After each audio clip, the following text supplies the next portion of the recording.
Hello बच्चों, आज अपन one shot video लेके आए हैं सोल्यूशन चैप्टर का। सोल्यूशन चैप्टर भी आपके आने वाला है एग्जाम में, तो सोल्यूशन चैप्टर को समझते हैं अपन। सबसे पहले सोल्यूशन दो चीज़ों से मिलकर बना रहता है, सोल्यूट प्लस सॉल्वेंट। हमेशा ध्यान रखना है, दो चीज़ों से मिलकर बनेगा सोल्यूट और सॉल्वेंट। सोल्यूट कौन होता है? जिसकी मात्रा कम हो, और सॉल्वेंट कौन होता है? जिसकी मात्रा ज़्यादा हो। अब लेस अमाउंट और मोर अमाउंट का मतलब क्या? जिसके लेस नंबर ऑफ मोल्स हो वो सोल्यूट, और जिसके मोर नंबर ऑफ मोल्स हो वो क्या होगा? वो क्या होगा आपका? सॉल्वेंट। पहला सवाल बनता है types of solution, gaseous solution, liquid solution और सॉलिड सोल्यूशन। इसमें अपने का चैप्टर का नाम है लिक्विड सोल्यूशन। ओके, अब बात करते हैं पहला क्वेश्चन इस चैप्टर से कहाँ से बनेगा। तो पहला आपके इस टेबल से बनेगा। तो बच्चों, जो पहला आपका क्वेश्चन यहाँ से बन रहा है वो कहाँ से बन रहा है? सिंपली आपको ये सवाल ये पूछ रहा है कि सॉल्यूशन कितने टाइप के होते हैं। तो पहला गैसियस सॉल्यूशन की बात करते हैं, जिसमें पहला केस कौन सा लेंगे अपन? गैस प्लस गैस का। तो इसका सबसे बढ़िया एग्जाम्पल है एयर, ये अपना एनवायरनमेंट। ये किस अपने आपको पता है कि एनवायरनमेंट में बहुत सारी गैसेज होती हैं, उसमें ज़्यादा मेजर कौन होती है? नाइट्रोजन। और जो अपन लेते हैं वो कौन सी होती है? ऑक्सीजन। तो पहला कॉम्बिनेशन कौन सा हो गया? N2 और O2। उसके बाद लिक्विड और गैस। कहने का मतलब है जिसमें गैस ज़्यादा हो और लिक्विड कम हो। तो जब आपने देखा होगा ह्यूमिडिटी होती है, मॉइस्चर होता है, तो मॉइस्चर किस कैटेगरी में आएगा?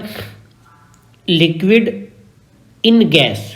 ओके, नेक्स्ट है सॉलिड इन गैस। इसका एग्जांपल है कैम्फोर और या fog.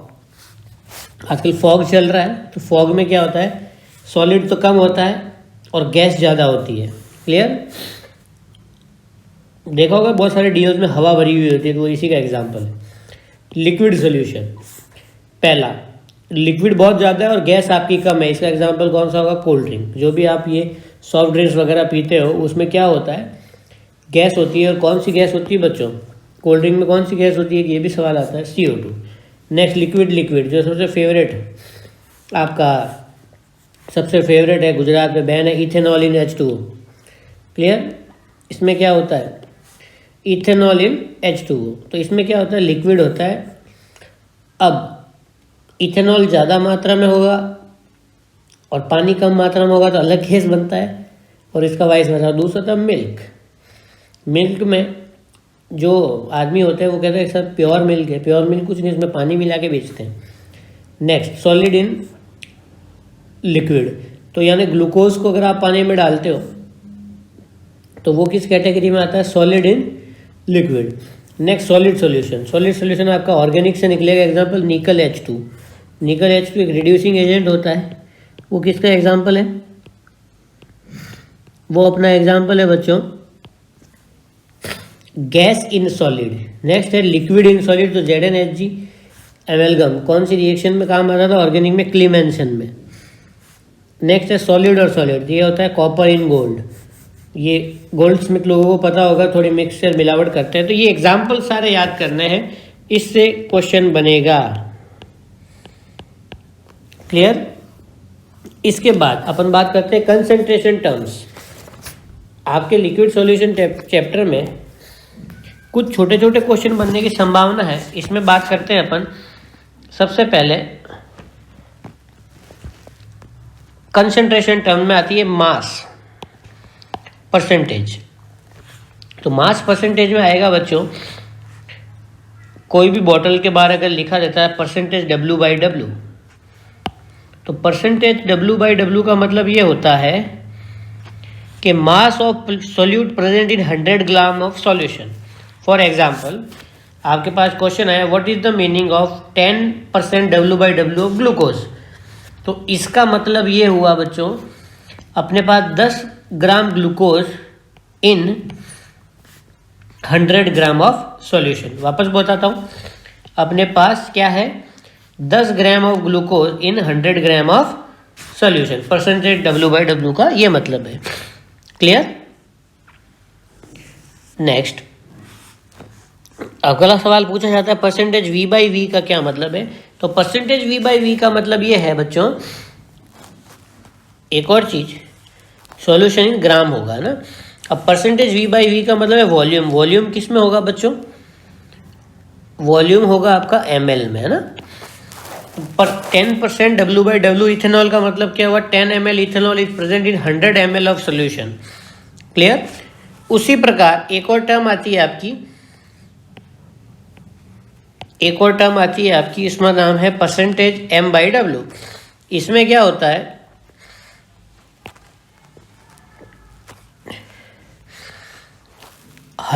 Mass present in 100 ml of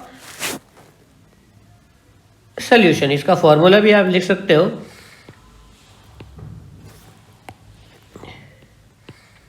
mass of solute upon volume into 100। Clear. इसके बाद एक आता है ppm यानी पार्ट्स पर मिलियन। तो पार्ट्स पर मिलियन ये अपन जनरली किस में काम में लेते हैं? ये अपन काम में लेते हैं बच्चों, जैसे कोई समुद्र में किसी चीज़ की कंसंट्रेशन पता लगानी है तो दूसरी चीज़ों की बहुत कम होगी, तो इसलिए इसमें यहाँ काम आती है 10⁶ की ppm। क्लियर। इसमें भी बहुत सारी कैटेगरी होती है, लेकिन अपने बस इतना सा ध्यान रखना है कि पार्ट्स पर मिलियन मतलब क्या होता है कि समुद्र में। इसके बाद आता है मोल फ्रैक्शन। मान के चलना कि इसका सवाल आएगा ना,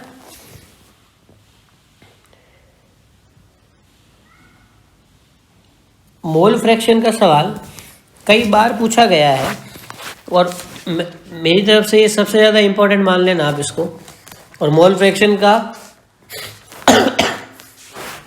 जैसे इसका एक ही फॉर्मूला था, number of moles upon total moles. Number of moles upon total moles. तो इसमें क्या होगा, जैसे एक कंपाउंड है दो, ए और बी। अब उसमें मोल फ्रैक्शन अपने को निकालना है ए का, तो मोल फ्रैक्शन ऑफ ए क्या होगा? Na upon Na plus Nb, यानी number of moles of A upon total number of moles Na upon Nb। और उसी प्रकार एक्स बी में क्या होगा? Nb upon Na plus Nb। ठीक है बच्चों। इसमें आप एक छोटी सी बात ध्यान रखना कि एक्स ए प्लस एक्स बी की टोटल वैल्यू कितनी होगी? 1। क्लियर। एक क्वेश्चन लेते हैं अपन, जो आपके एनसीईआरटी का क्वेश्चन है। Calculate the mole fraction of ethylene glycol. Ethylene glycol का फॉर्मूला दिया हुआ है C2H6O2 in a solution 20% by mass. Clear. इस लाइन को आप ध्यान रखिएगा, 20% बाई मास। सबसे पहले अपन मोलर मास निकालेंगे इथाइलिन ग्लाइकोल का। अब सॉल्यूशन है 20% बाई मास का मतलब ये है बच्चों कि 20 ग्राम तो कौन है उसमें? सॉल्यूट। और 80 ग्राम कौन है? वाटर। तो सबसे पहले अपन मोल निकालेंगे, तो मोल ऑफ ग्लाइकोल उसका 20/62। तो कितना आया बच्चों? 0.322। और मोल ऑफ वाटर निकालेंगे तो आएंगे 4.44। क्लियर। अब अपने पास दोनों के मोल आ गया, तो मोल फ्रैक्शन निकालना है, तो Na upon N plus Nb, उससे ये आ गया 0.068। और दूसरा कैलकुलेट करने की कोई आवश्यकता नहीं, उसको 1 में से माइनस कर दीजिए। क्लियर। आपको फिर बता दूं, बहुत ज़्यादा इंपॉर्टेंट क्वेश्चन है ये, एनसीईआरटी में दिया हुआ है। इसके बाद मोलारिटी। मोलारिटी आप बचपन से पढ़ते हुए आए हैं। मोलारिटी का मतलब होता है number of moles of solute present in 1 litre of solution. क्या मतलब होता है मोलारिटी का? Number of moles of solute present in 1 litre of solution. Clear. एक क्वेश्चन देखते हैं इसका। क्वेश्चन है आपका 5 ग्राम NaOH इन 450 ml सोल्यूशन। ओके। सबसे पहले मोल निकालो। मोल निकालेंगे 5/40 कितना है 0.125। अब इसमें आपने क्या किया, मोलरिटी का फॉर्मूला होता है number of moles present in 1 litre of solution 0.125 upon आपको कितना सॉल्यूशन किया उन्होंने 450 ml है, इसीलिए यहाँ पे मल्टीप्लाई बाई कितना हो जाएगा 1000। इससे जो भी आंसर आएगा वो आपका फाइनल आंसर होगा मोलरिटी का। क्लियर, ये भी इंपॉर्टेंट है।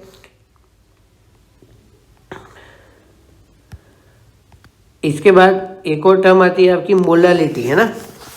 मोलालिटी भी बता देता हूँ, यहीं इसको क्लियर कर लेते हैं अपन।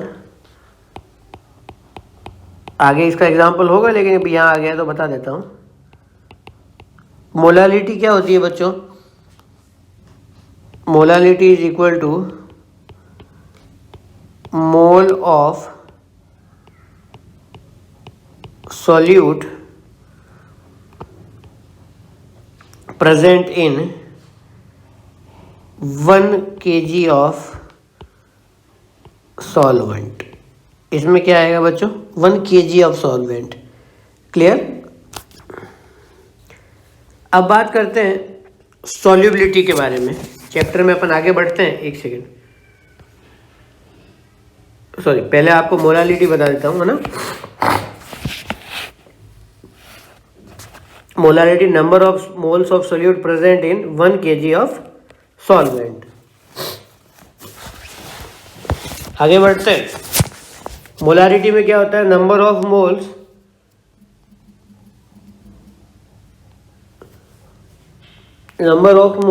Present in 1 litre of solution.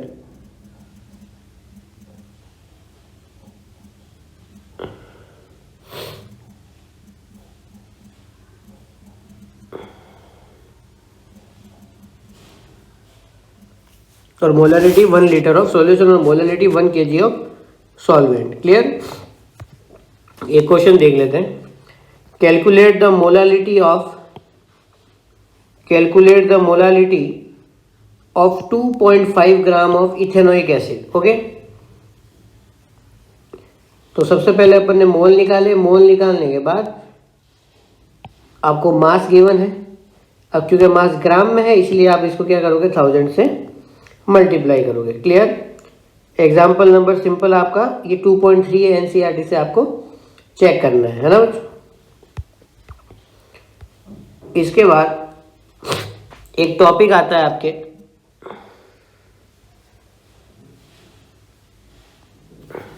Solubility. NCERT के अकॉर्डिंग चल रहा हूं मैं, तो सॉल्युबिलिटी में बहुत सारी चीजें देखी जाती हैं जो अपन सॉल्युबिलिटी पढ़ते आए हैं। पहले एक कॉन्सेप्ट पढ़ते हैं लाइक डिजॉल्व लाइक। तो इसमें अपने को पढ़ना है solubility of gas and solid in liquid. अपने को 2-3 प्रकार की चीज़ें पढ़नी है इसमें अपन कौन सी पढ़नी है, solubility of gas and solid in liquid. Clear. अब हम बात करते हैं अब इसमें आगे, तो solubility of solid in liquid. Generally आपको पता है कि जो सॉलिड होते हैं वो जनरली डिजॉल्व नहीं होते हैं। किस में डिजॉल्व नहीं होते हैं, लिक्विड में। लेकिन while NaCl and sugar dissolve in water, while anthracene and naphthalene doesn't. इसका अपन ऑर्गेनिक में भी डिस्कस किया था। तो बेंजील dissolve in anthracene and naphthalene dissolve in NaCl। क्यों भाई, इसका एक ही रीज़न है बच्चों, लाइक डिजॉल्व लाइक, मतलब जिसका जैसा नेचर होगा वो उसमें डिजॉल्व होगा। बेंजीन कैसा है भाई, ऑर्गेनिक एलिमेंट है, और एंथ्रासीन भी कैसा है, 2 बेंजीन वाला, मतलब ऑर्गेनिक। तो ऑर्गेनिक में ऑर्गेनिक एलिमेंट डिजॉल्व होगा और इनऑर्गेनिक में इनऑर्गेनिक डिजॉल्व होगा। बेंजीन में एंथ्रासीन डिजॉल्व हो जाएगा, बट NaCl कभी भी बेंजीन में डिजॉल्व नहीं होगा। आप चाहो तो घर पे जो फिनाइल होता है वो फिनॉल होता है जिसका पोछा लगाते हैं मम्मी एंड ऑल, तो उसमें आप चेक कर सकते हो बच्चों कि शुगर डिजॉल्व होगी क्या। शुगर भी खराब होगी और वो भी खराब होगा, तो करना मत। क्लियर। अब बात करते हैं आगे कि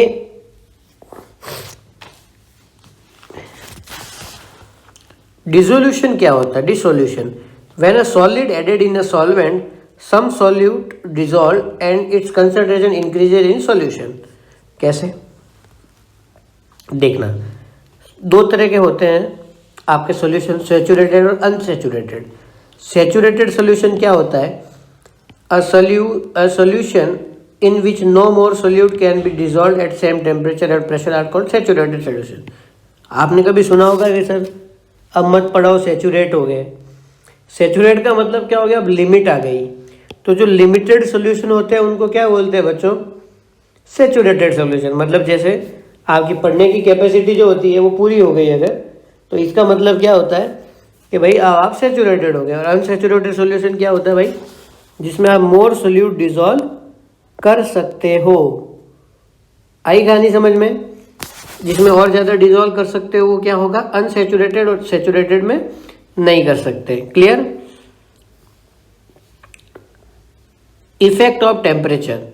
तो इफेक्ट ऑफ टेम्परेचर सॉल्युबिलिटी में अगर दिखाते हैं अपन, तो इसमें आप ये ध्यान रखिएगा, एक छोटी सी बात याद रखिएगा।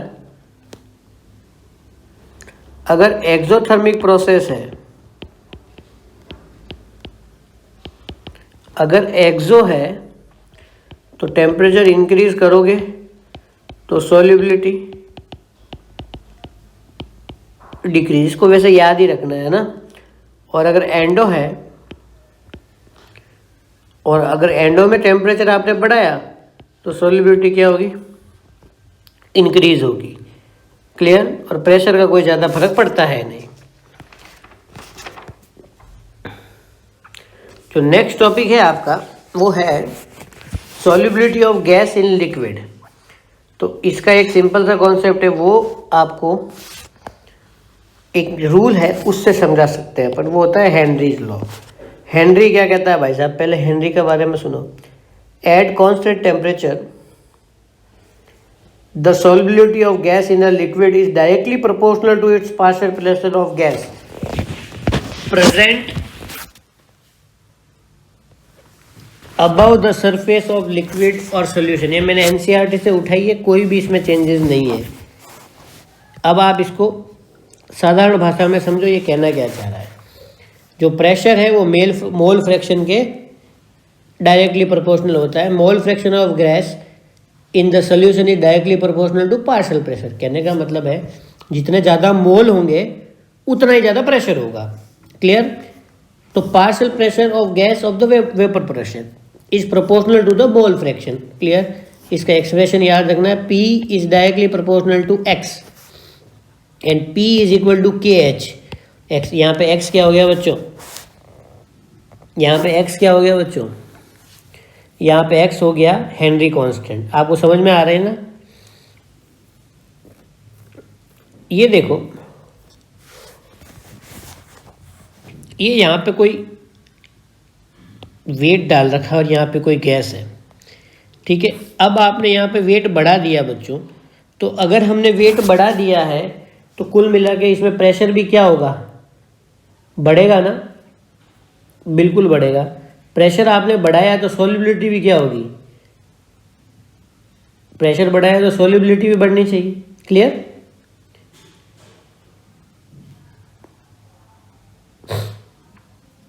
आगे बात करते हैं एप्लीकेशन। यहां से सवाल आएगा,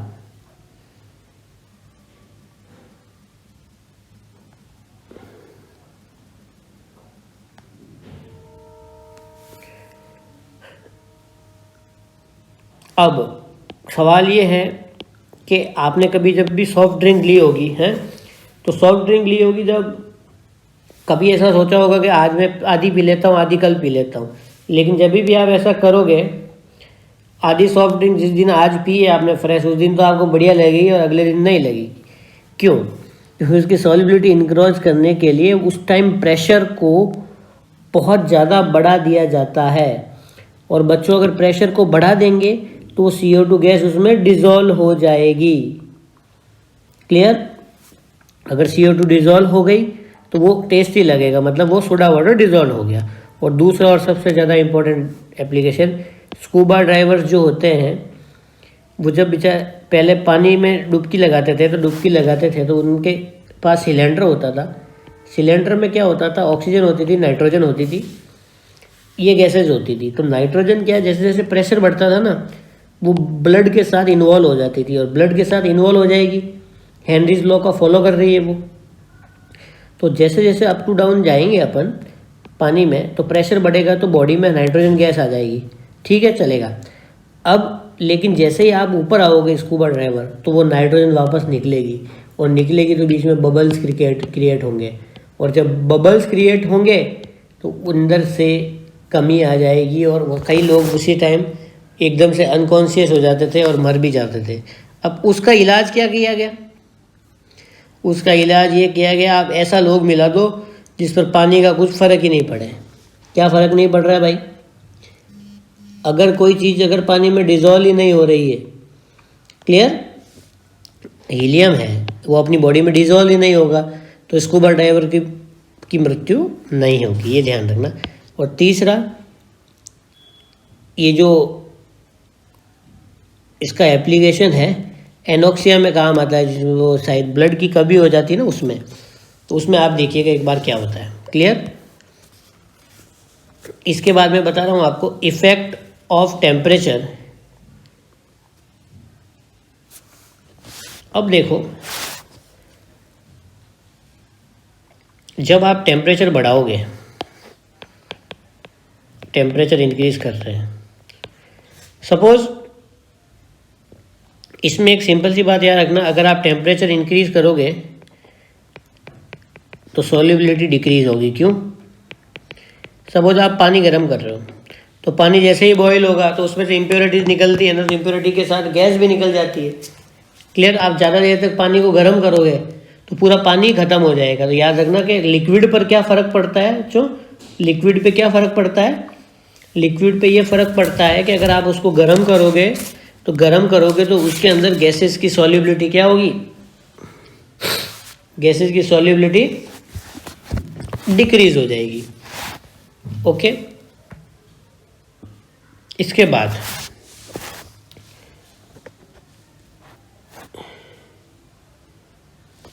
हेनरीज लॉ की जो लिमिटेशंस हैं, लिमिटेशन में जो पहली देखो आप, अगर सॉल्युबिलिटी बहुत ज़्यादा हो गई तो फिर हेनरी लॉ नहीं लगेगा। If solubility is very high तो हेनरी लॉ नहीं लगेगा। कब नहीं लगेगा? जब हाई प्रेशर हो। जब हाई प्रेशर हो गया तो सॉल्युबिलिटी वैसे ही ज़्यादा होगी, हाई प्रेशर होगा तो टेम्परेचर कैसा होगा, लो टेम्परेचर। इन दो चीज़ों को याद रखना है बच्चों कि इस समय अपना कौन नहीं लगेगा, हेनरीज लॉ, क्लियर। अब बात करते हैं वेपर प्रेशर। एक टर्म आता है वेपर प्रेशर।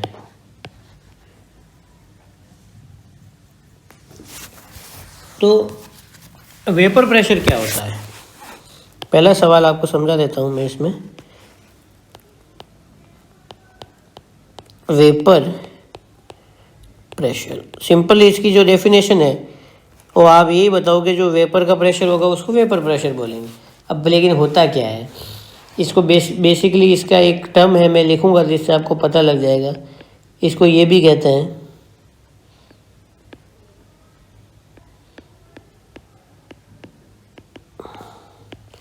Evaporation, clear. इसका रीज़न क्या है, देखिए, liquid evaporate because some of the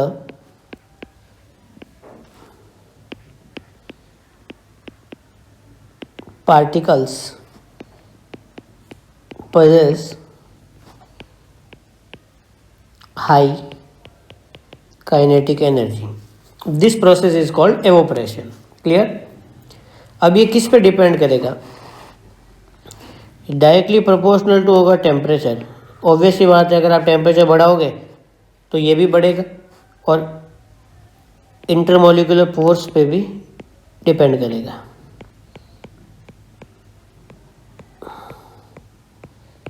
clear. एक टर्म होती है कंडेंसेशन। कंडेंसेशन क्या होती है बच्चों? कंडेंसेशन का मतलब होता है आप पानी को उबाल रहे हो और उसके ऊपर ढक्कन रख दो, तो उसके अगर ऊपर आप ढक्कन रख दोगे तो वो क्या हो जाएगा? लिक्विड फॉर्म में बदल जाएगा। तो conversion of vapour form to liquid form. Clear. अब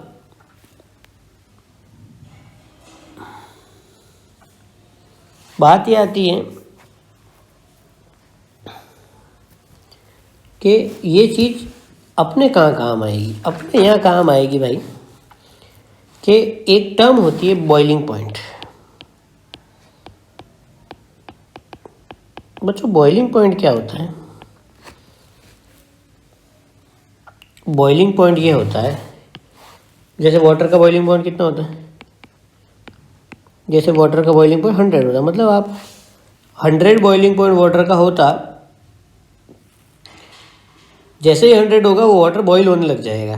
तो इसकी आइडियल डेफिनेशन है, ये भी पूछ सकता है आपको ऑब्जेक्टिव में, when atmospheric pressure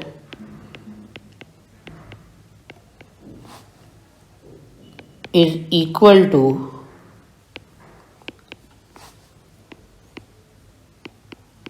vapour pressure.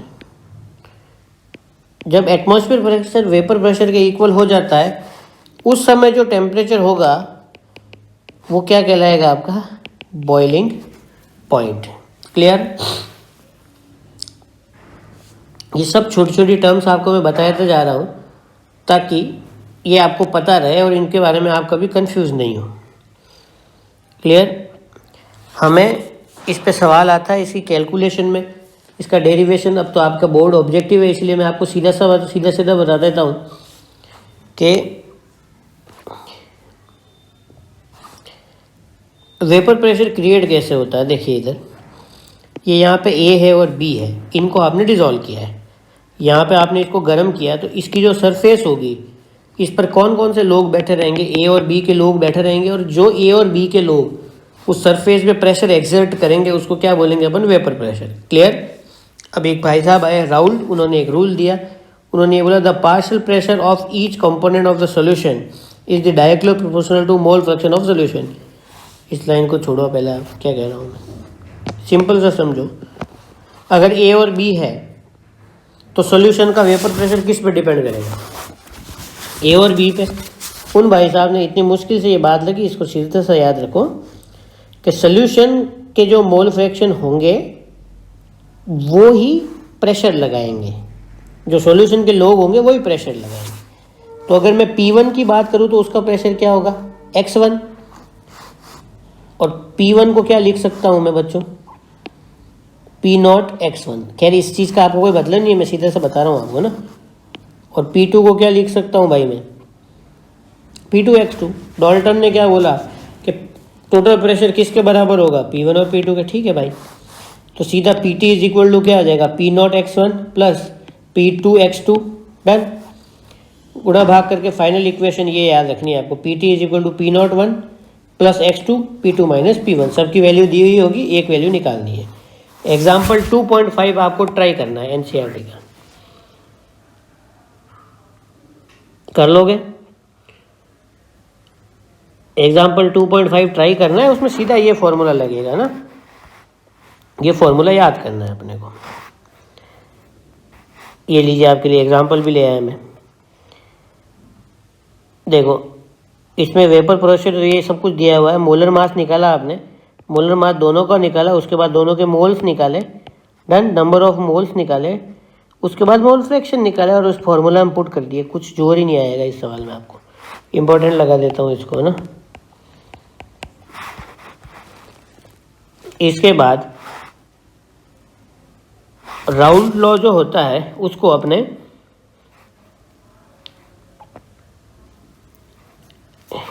Raoult law as a special case of Henry's law, जो इसमें ये कहना चाह रहा है कि P is directly proportional to K, यानी कि किसी भी गैस में अगर आपने ये देखा है कि सॉल्युबिलिटी गिवन है तो हेनरी लॉ से आप कैसे लिख सकते हो उसको, P इज इक्वल टू के एच इंटू एक्स। अब इसमें सवाल क्या बनता है, देखो इसमें सवाल ये बनता है, देखो ये वाला जो प्योर सॉल्वेंट है ना बच्चों, इसमें केवल सॉल्यूट के लिए सॉल्वेंट एक ही जना प्रेशर लगाएगा, और अगर ये जो सॉल्वेंट सॉल्यूट से मिलके बना है ना तो यहाँ पे दोनों पार्टिकल आ जाएंगे। ये कहना चाहता है कि under equilibrium condition the pressure exerted by the vapours of the liquid over liquid is called vapour pressure, जो मैंने आपको बता दिया। इस लाइन का सिंपल एक ही सारांश है बच्चों कि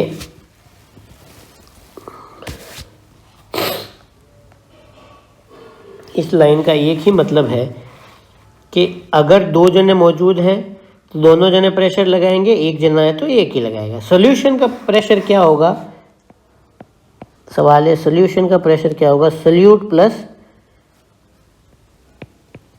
सॉल्वेंट।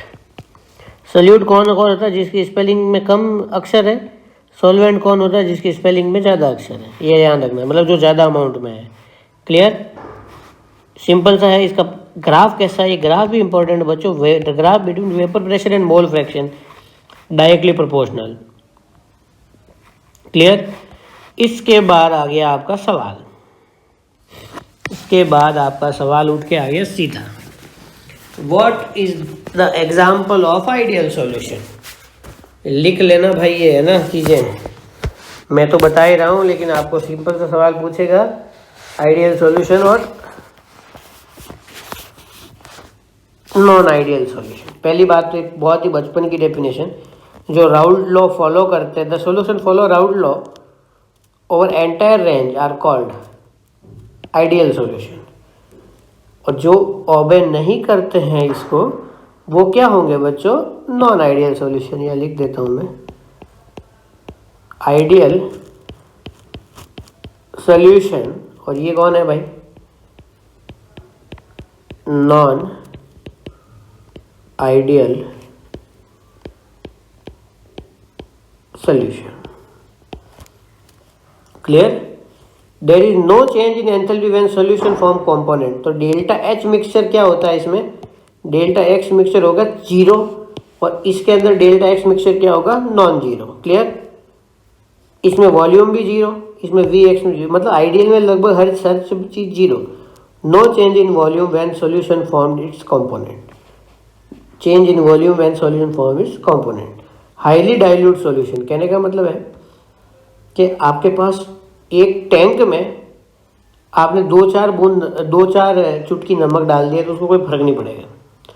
क्लियर, जबकि वही आपने एक छोटे से ग्लास में नमक डाल दिया तो फर्क पड़ेगा। क्लियर, तो ये फर्क होता है आइडियल और नॉन आइडियल सॉल्यूशन में। क्लियर, इसके बाद एक बहुत ही इंपॉर्टेंट क्वेश्चन आता है, what is the meaning of azeotropic solution. सुना होगा आपने। तो एजियोट्रोपिक सॉल्यूशन वो होता है बच्चों, देखो, an azeotrope or a constant boiling point mixture of two or more liquid whose proportion cannot be changed by simple distillation। देखो बच्चों, एजियोट्रोपिक सॉल्यूशन वो होता है जैसे आपने इथेनॉल, जो गुजरात में बैन है, आप शराब खरीद के लाए, उसमें आपने पानी मिला दिया। अब आप सोचो कि मैं इसको गर्म कर दूं, तो ऐसा तो नहीं होगा कि पानी पानी उड़ जाएगा और वो हो जाएगा।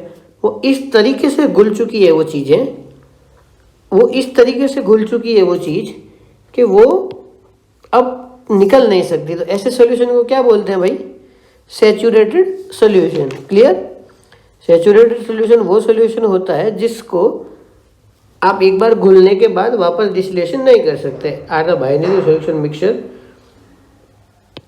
That have constant boiling point during the whole distillation process. मतलब आपने इथेनॉल में अगर पानी मिला लिया है, आपने ग्लास भर लिया है ना, तो अब वो उड़ेगा तो पूरा ही उड़ेगा, ऐसा नहीं कि उसमें से पानी उड़ेगा इथेनॉल रह जाएगा। तो एजियोट्रोपिक का एग्जाम्पल याद रखना है हमें, कौन होता है? Ethanol plus water. क्लियर? इसके बाद एक टर्म आती है बच्चों,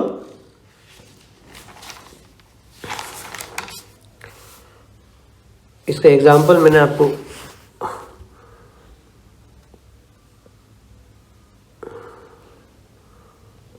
आपको एग्जाम्पल ये आइडियल और नॉन आइडियल के बता दिए मैंने। अब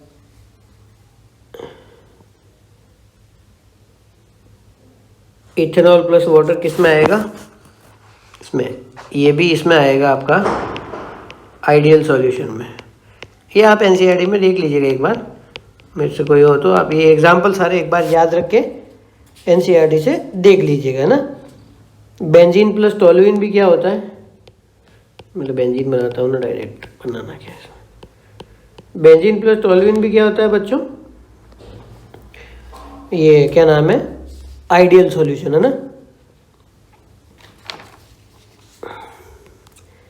अब कॉलिगेटिव प्रॉपर्टीज है ना। कॉलिगेटिव प्रॉपर्टीज में आपको बता देता हूँ। कॉलिगेटिव प्रॉपर्टीज क्या होती है? Vapour pressure of solution decrease when non volatile solution is added. Vapour pressure of solution decrease when non volatile solution added to volatile solution. देखो इसका मतलब ये है, मेरे पास ये था,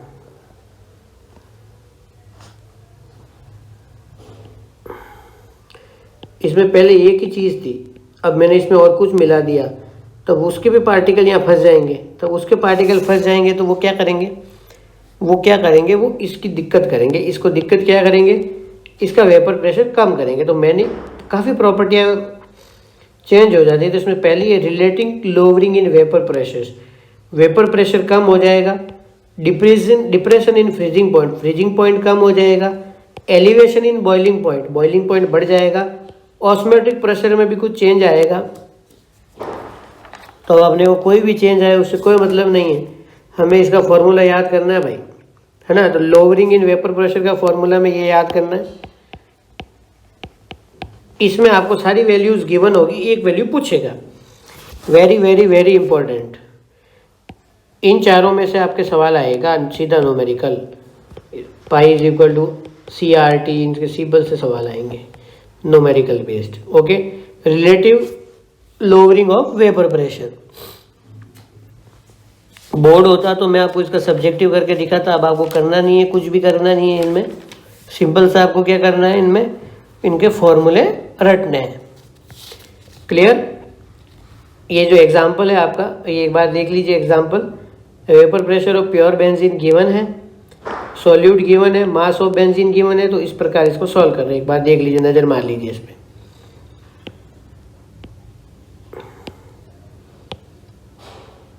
कुछ भी नहीं करना है, सीधा मास निकालना है और सीधा आंसर आएगा। Clear? Elevation in boiling point, इसका ग्राफ देख लीजिए। बॉइलिंग पॉइंट है टेम्परेचर, ये आपको बता दिया मैंने, वाटर का ये होता है। तो ये जो डिफरेंस आएगा ना डेल्टा TB दोनों के ग्राफ में, उसी को बोलते हैं एलिवेशन इन बॉइलिंग पॉइंट। इसका फॉर्मूला सिंपल सा आपका होता है delta TB equal to KB into M।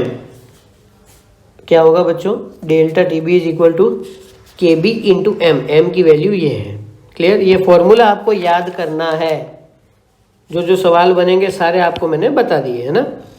Depression in fusing point, इसका फॉर्मूला ये होता है delta TF is equal to KF into W2 by M2 W1 into 1000। Clear? Graph इसका ये होता है।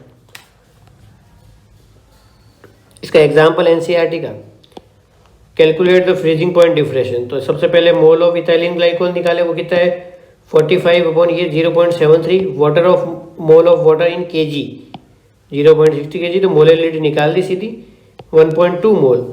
और डेल्टा TF और मोलैलिटी का रिलेशन क्या होता है, दोनों को इनको मल्टीप्लाई कर दिया।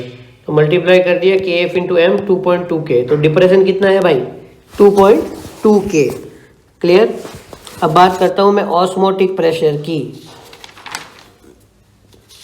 ऑस्मोटिक प्रेशर क्या होता है, आप फिजिक्स में पढ़ते होंगे, फिजिक्स वालों को ज़्यादा आता है। Pi is equal to rho H G होता है। तो रो एच जी, एच आपकी हाइट हो गई, क्लियर, एच आपकी हाइट हो गई और बाकी ग्रेविटेशन हो गया, और रो की वैल्यू आपको दी हुई होगी, है ना। तो इस पर किस प्रकार का सवाल बनता है, इसमें पहला सवाल बनता है कि what do you mean by osmotic pressure. तो बच्चों ये देखिए, ये एक तरह का सॉल्यूशन है। अब हमें इसमें क्या बताना है कि पार्टिकल का कहीं कहीं मूव करना होता है, वो किस प्रकार होता है। तो देखिए ऑस्मोसिस क्या होता है, पहले ये बताऊं मैं अपने घर में सबके ज़्यादातर लोगों के क्या नाम है ये, अरे उसको क्या बोलते हैं, आरओ। आरओ का फुल फॉर्म पता है तुम्हें? आरओ का फुल फॉर्म होता है रिवर्स ऑस्मोसिस। तो बच्चों ऑस्मोसिस क्या होता है? ऑस्मोसिस ये होता है कि जो लोअर कंसंट्रेशन होती है,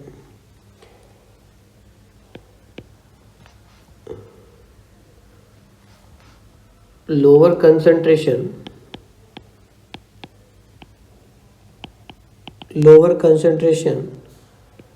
टू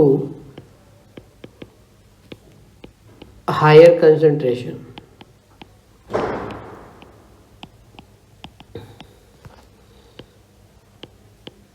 मूव, किसका मूव करना,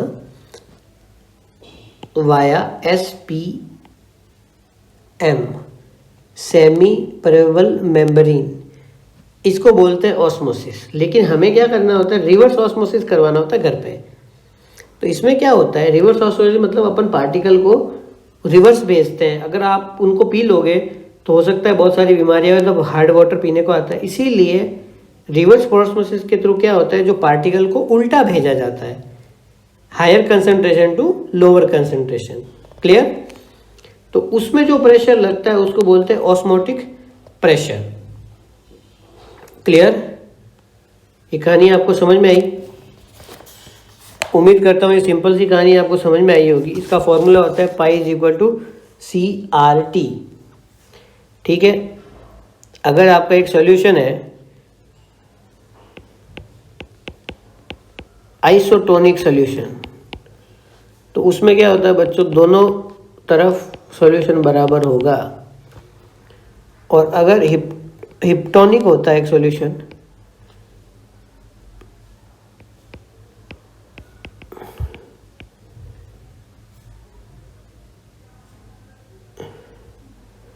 उसमें दोनों की कंसंट्रेशन में फर्क होता है। एक बार देख लीजिएगा आप NCERT से ना, एक क्वेश्चन है,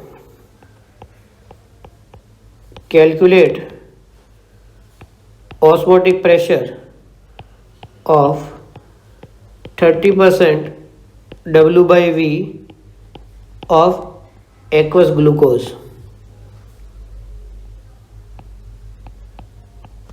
एट 27 डिग्री, है ना।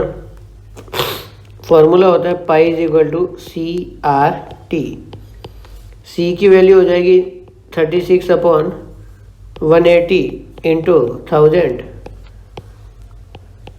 R की वैल्यू हमें पता है 0.0821 और टेम्परेचर इन केल्विन। सॉल्व करोगे आंसर आ गया, खत्म है, क्लियर।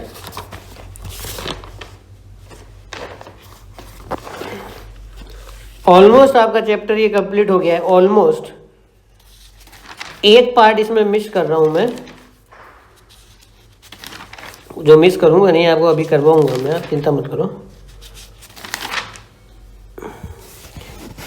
अबनॉर्मल कॉलिगेटिव प्रॉपर्टी, इसमें एक फैक्टर होता है want have factor I।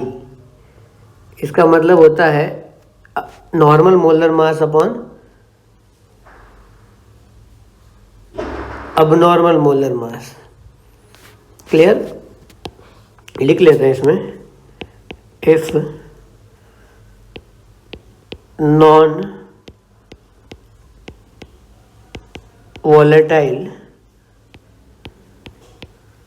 if non-volatile solute does not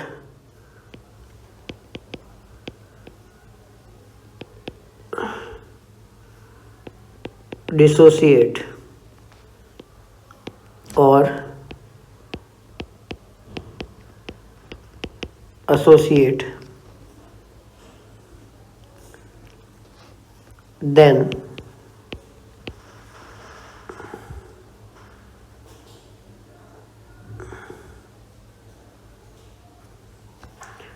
it's known as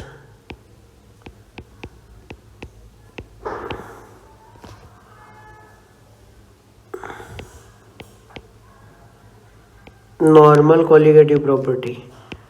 और अगर ये सब एसोसिएट हो जाता है तो उसको बोलते हैं बच्चों अब नॉर्मल। अब ऐसा क्यों होता है, क्या होता है, इसके पचड़े में अपने को नहीं पढ़ना है। आई का अपने को फॉर्मूला ध्यान रखना है।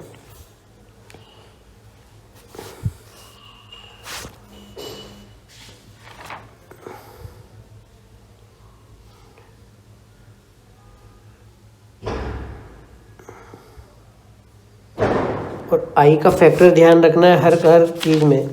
For example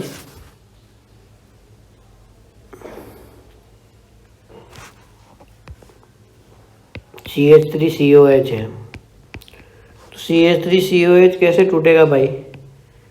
CH3CO minus plus H plus, तो इसका 1 माइनस अल्फा, अल्फा और अल्फा, तो इसका आई कितना हो गया बच्चों? 1 प्लस अल्फा। इस तरह अल्फा की वैल्यू दे रखी होगी आपको, ये ध्यान रखना है। क्लियर? फॉर एग्जांपल ये कंपाउंड आ गया Al2, डिफिकल्ट ले रहा हूँ जिससे आपको इजी समझ में आ जाए ना, SO4 थ्राइस। इसको करो आप तो ये किस में टूटेगा भाई? Al plus 3 plus 3 SO4 minus 2, तो इसको क्या लिखेंगे? 1 माइनस अल्फा, तो ये हो जाएगा 2 अल्फा और ये हो गया 3 अल्फा। तो इसके लिए आई की वैल्यू आएगी 1 प्लस 4 अल्फा। क्लियर? इतने भारी वैसे पूछे नहीं जाते हैं। एक सिंपल एग्जांपल है, जैसे ये PCHCOH है, ये क्या डाइमराइज हो जाता है बच्चों। तो डाइमराइज का मतलब क्या है? डाइमराइज क्यों होता है ये तो आपको भली बात ही पता है, हाइड्रोजन बॉन्ड की वजह से।